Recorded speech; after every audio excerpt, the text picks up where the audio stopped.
Assalamualaikum warahmatullahi wabarakatuh. Tabi pun, tabi oi. Saya Heria, calon guru penggerak angkatan 11 dari SD Negeri 3 Waiserdang. Pada video kita kali ini, kita akan membahas demonstrasi kontekstual modul 1.3 visi guru penggerak.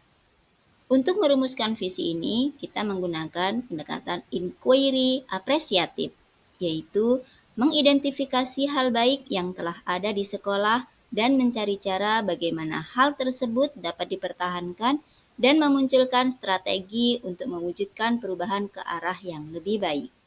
Visi guru penggerak yang sudah saya rumuskan yaitu menciptakan murid yang mandiri dan kreatif melalui sudut literasi yang nyaman. Metode yang digunakan dalam merumuskan prakarsa perubahan yaitu ATAP, aset, tantangan, aksi, dan perubahan. A. Aset. Aset yang saya miliki yaitu murid-murid yang memiliki antusias yang tinggi, mandiri, dan kreatif. T. Tantangan. Tantangan yang saya hadapi ada sebagian murid yang masih tidak mengerjakan tugas yang sudah saya berikan. A. Aksi. Guru menciptakan suasana kelas yang dapat mendorong siswa aktif dan semangat dalam pembelajaran. P. Perubahan. Siswa termotivasi untuk mengerjakan tugas. Prakarsa perubahan yang saya rumuskan meningkatkan kreativitas dan motivasi belajar murid melalui sudut literasi yang nyaman.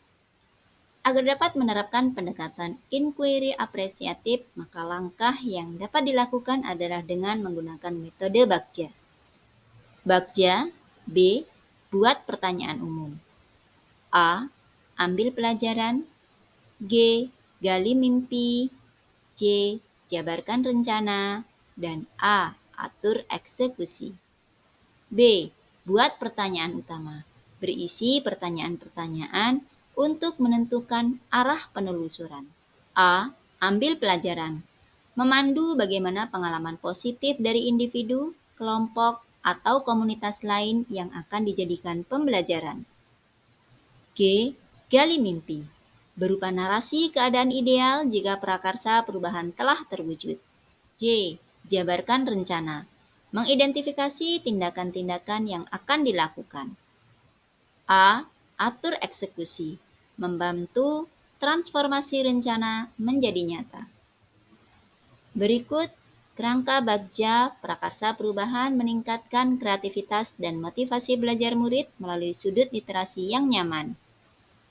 Buat pertanyaan utama yaitu mengapa penting untuk memiliki sudut literasi yang nyaman di ruang kelas? Daftar tindakan penyelidikan, berdialog dengan murid, rekan sejawat, dan kepala sekolah mengenai pentingnya sudut literasi dan langkah-langkah untuk mendesain sudut literasi yang nyaman di kelas. Ambil pelajaran. Pertanyaannya, apa pengalaman menyenangkan dan berhasil yang pernah dialami guru yang membuat sudut literasi? Kedua, kegiatan apa yang disenangi murid terkait dengan pengadaan sudut literasi ini?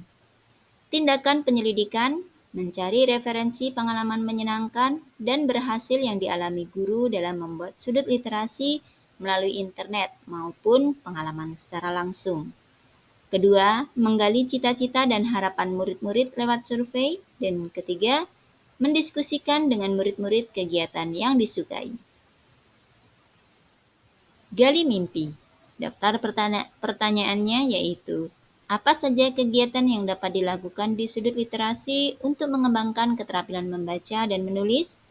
Kedua, bagaimana perasaan saya dengan adanya sudut literasi yang nyaman di kelas?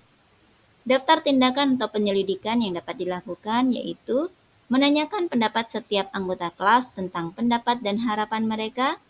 Kedua, mencari referensi desain suasana sudut literasi yang menarik dan nyaman di kelas. Dan yang ketiga, mencari referensi kegiatan yang dilakukan di sudut literasi yang nyaman di kelas. Jabarkan rencana. Pertanyaannya, apa langkah-langkah yang perlu dilakukan untuk mendesain sudut literasi yang nyaman di kelas? Kedua, berapa lama target untuk menyiapkan sudut literasi? Dengan daftar penyelidikan atau daftar tindakan. 1. Membuat capaian yang realistis untuk setiap minggunya. Kedua, Menyusun aturan yang boleh dilakukan dan tidak boleh dilakukan agar sudut literasi tetap nyaman. Atur eksekusi dengan daftar pertanyaan. Siapa saja yang akan saya libatkan dalam mewujudkan rencana ini? Kedua, apa saja peran yang dibutuhkan dan siapa yang mengisi peran tersebut? Ketiga, siapa yang bertanggung jawab memonitor agar sudut literasi dapat tetap nyaman? Dan yang keempat, kapan sudut literasi ini dapat dibuka? Dengan daftar tindakan atau penyelidikan. 1. Menyusun siapa saja tim kerja dan deskripsi tugas setiap anggota. Dan kedua, menentukan tenggat untuk penyelesaian tugas. Demikian rancangan tindakan perubahan berdasarkan tahapan Bagja. Semoga kita menjadi guru yang menginspirasi, memiliki visi, dan konsisten untuk mewujudkannya. Terima kasih atas perhatiannya, dan saya ucapkan Assalamualaikum warahmatullahi wabarakatuh.